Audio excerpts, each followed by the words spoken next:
வணக்கம். இன்றைக்கி நம்ம சேனலில் என்ன வீடியோ பார்க்க போகிறோம்னா, இன்றைக்கி வந்து சுண்ட வத்தல் குழம்பு எப்படி செய்கிறதுன்னு பார்க்கலாம்.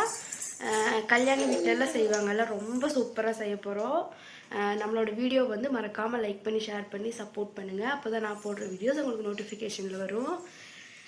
சுண்ட வத்தல் புளிக்குழம்பு எப்படி செய்கிறதுன்னு பார்க்கலாம். வாங்க வீடியோக்குள்ளே போகலாம். பாருங்கள்.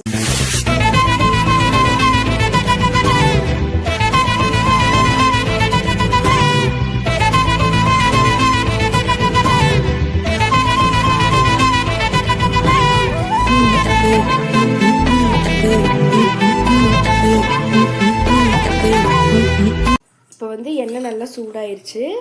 இந்த சுண்ட வத்தல் இருக்குல்ல, இது நல்லா வறுத்து எடுக்கணும். அந்த எண்ணெயில் இப்போ போட்டுக்கலாம். எண்ணெய் நல்லா சூடாக இருக்கும்போது போட்டிங்கன்னா டக்குன்னு பொரிஞ்சிடும். இது வந்து இன்னொரு பாத்திரத்தில் எடுத்து வச்சுக்கலாம். பார்த்திங்களா, நல்லா பொரிஞ்சிருச்சு. இது எடுத்து வச்சுக்கலாம். இப்போ வந்து நல்லா எண்ணெய் சூடாக இருக்குது.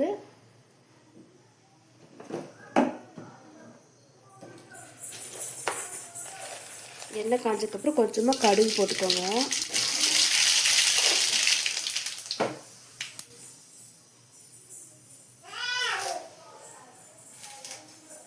கடுகு, கொஞ்சம் கருவேப்பிலை. இதில் வந்து 1 ஸ்பூன் அளவு வெந்தயம் எடுத்திருக்கேன். வெந்தயம் போட்டதுக்கப்புறம் கொஞ்சமாக வந்து சீரகம் போட்டுக்கலாம். அப்புறம் வந்து வெங்காயம், பூண்டு, பச்சை மிளகா இருக்குது. நல்லா வாஷ் பண்ணி எடுத்து வச்சுருக்கேன். இதை சேர்த்துக்கலாம்.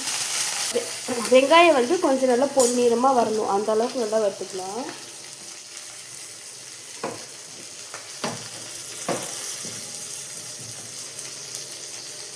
போட்டுக்கலாம். தக்காளி போட்டு நல்லா வதக்கலாம். ஓகே ஃப்ரெண்ட்ஸ், இப்போ வந்து வெங்காயம், தக்காளி எல்லாமே நல்லா வதங்கியாச்சு. நல்லா பச்சை வாசனை போகிற அளவுக்கு வதங்கிடணும். அப்போ தான் குழம்பு நல்லா டேஸ்ட்டாக இருக்கும். பார்த்திங்கன்னா நல்லா இந்த அளவுக்கு வதங்கிடணும். இது புளிக்குழம்பு மசாலா.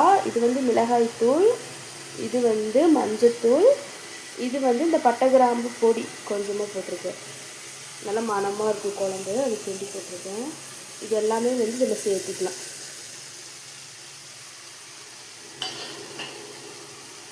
சேர்த்துட்டு மசாலா வந்து அடி பிடிக்கக்கூடாது, நல்லா கிளறி விட்டுடலாம்.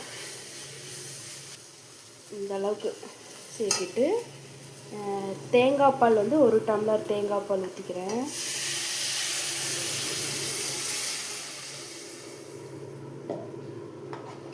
தேங்காய் பால் ஊற்றினதுக்கப்புறம் நல்லா கிளறி விட்டுடலாம். 1 டம்ளருக்கு 1/2 டம்ளர் தண்ணி எடுத்துக்கலாம். எடுத்துட்டு நல்லா வந்து கிளறி விட்டுருங்க. குழம்பு நல்லா கொதிக்கட்டும். அந்த மசாலாலாம் நல்லா கொதிச்சதுக்கப்புறம் நம்ம வந்து சுண்ட வத்தல் போட்டுக்கலாம். பார்த்திங்கன்னா குழம்பு வந்து நல்லா கொதிக்கிற ஸ்டேஜில் இருக்குது. இந்த ஸ்டேஜில் வந்து நம்ம வந்து கொஞ்சம் புளி கரைச்சி எடுத்து வச்சுருக்கோம்ல, அதை வந்து நம்ம சேர்த்திக்கலாம். புளி வந்து முதல்ல ஊற வச்சுருந்தேன். இந்த புளி கரைசல் வந்து கொஞ்சம் சேர்த்திக்கலாம்.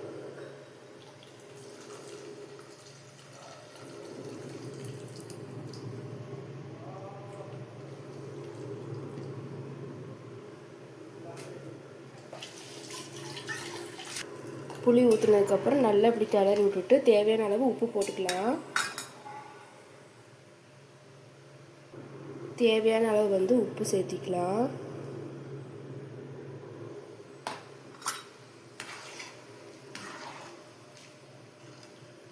உப்பு வந்து பத்தலைனா கூட வச்சா போட்டுக்கலாம். இறக்குனதுக்கப்புறம் உப்பு ஜாஸ்தியாக ஏறக்கூடாது.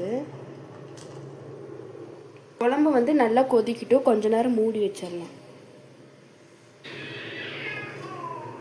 பாருங்க, குழம்பு வந்து நல்லா கொதிச்சிருச்சு. இப்போ வந்து நம்ம வறுத்து வச்சுருக்கோம்ல, இந்த சுண்ட வத்தல் வந்து ஆட் பண்ணிக்கலாம்.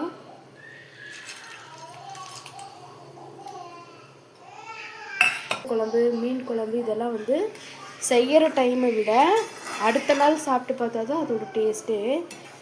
ரொம்ப டேஸ்ட்டாக இருக்கும் பாருங்கள். காலையில் சாப்பிட்டா தான் ரொம்ப டேஸ்ட்டாக இருக்கும். நல்லா ட்ரை ஆயிரும்.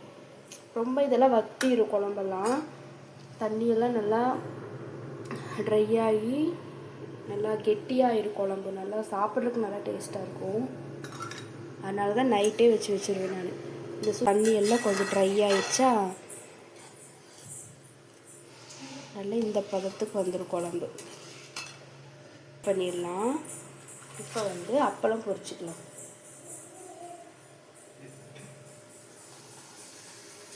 ஃப்ரெண்ட்ஸ், ஃபைனலாக வந்து சுண்டை வத்தல் குழம்பு வந்து ரெடி ஆயிடுச்சு.